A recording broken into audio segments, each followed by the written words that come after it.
Hello guys, welcome back to my YouTube channel the official information.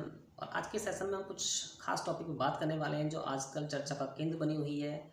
ये बात 2021 की है जब एक क्रूज़ मुंबई में एक क्रूज़ पर हो रही पार्टी में एक रेड पड़ती है जिसमें शाहरुख खान के बेटे आर्यन खान को हिरासत में लिया जाता है और उसी के चलते ये सारी न्यूज़ सामने आती है। कहा जा रहा है कि शाहरुख खान के जो बेटे हैं उनको उस समय जो पुलिस ने हिरासत में लिया था उसके बाद सीधे एनसीबी की जो एंट्री हुई थी और उसी के चलते उनको हिरासत में रखा गया था। एक तरफ हिरासत में रखा गया था, दूसरी तरफ उनकी जो रिहाई के लिए जो है एक डील चल रही थी जिसमें पूजा ददलानी और शाहरुख खान की मैनेजर हैं और एनसीबी के जो डायरेक्टर थे उस समय समीर वानखेड़े, उनके कुछ लोगों के साथ मिलकर एक डील चल रही थी जिसमें 25 करोड़ की अभी जो है सीबीआई ने उनके खिलाफ जो चार्जशीट दायर की है और उनके 29 ठिकानों पे रेड डाली है जिसमें बहुत सारी चीज़ें सामने आई हैं और भी क्या क्या चीज़ें सामने आएंगी ये भी विषय बात आने का विषय है।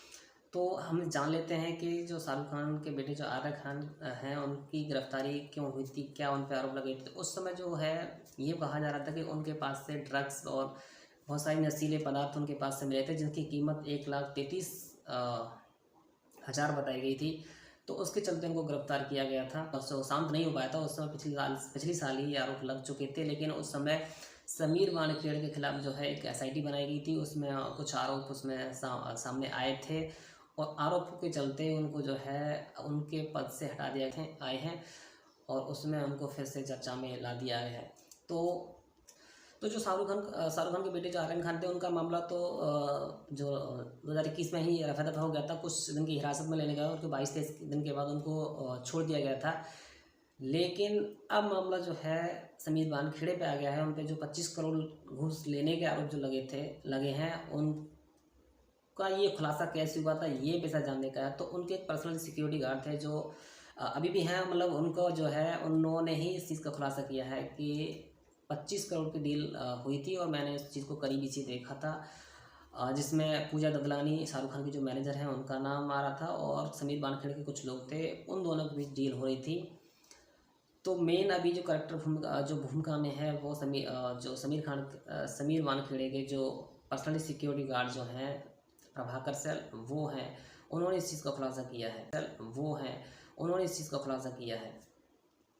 एक और नेता है मलिक साहब जिन्होंने पहले भी इन्होंने आरोप लगाए थे। जब एनसीबी की जब एंट्री हुई थी इस केस में तब भी काफ़ी आरोप लगाए थे समीर वानखेड़े को लेके कि उनको उनकी मैरिज को लेके, उनकी लाइफ को लेके और उनके जाति और जो जॉब प्रोफाइल को लेके भी काफ़ी आरोप लगे थे उस समय। लेकिन जब उस समय किसी ने ज़्यादा ध्यान नहीं दिया था।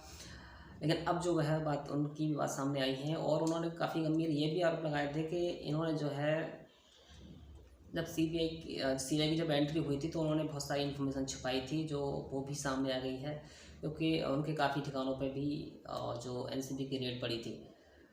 अब उन्होंने जो मलिक साहब हैं उन्होंने भी आरोप लगाए थे कि 10,000 की शर्ट, 2.5 लाख के जूते, 5 लाख की पैंट, इतने जो महंगे कपड़े पहनने वाला इंसान जो है एक जो अधिकारी जो है एक ईमानदार अधिकारी नहीं हो सकता कैसे भी।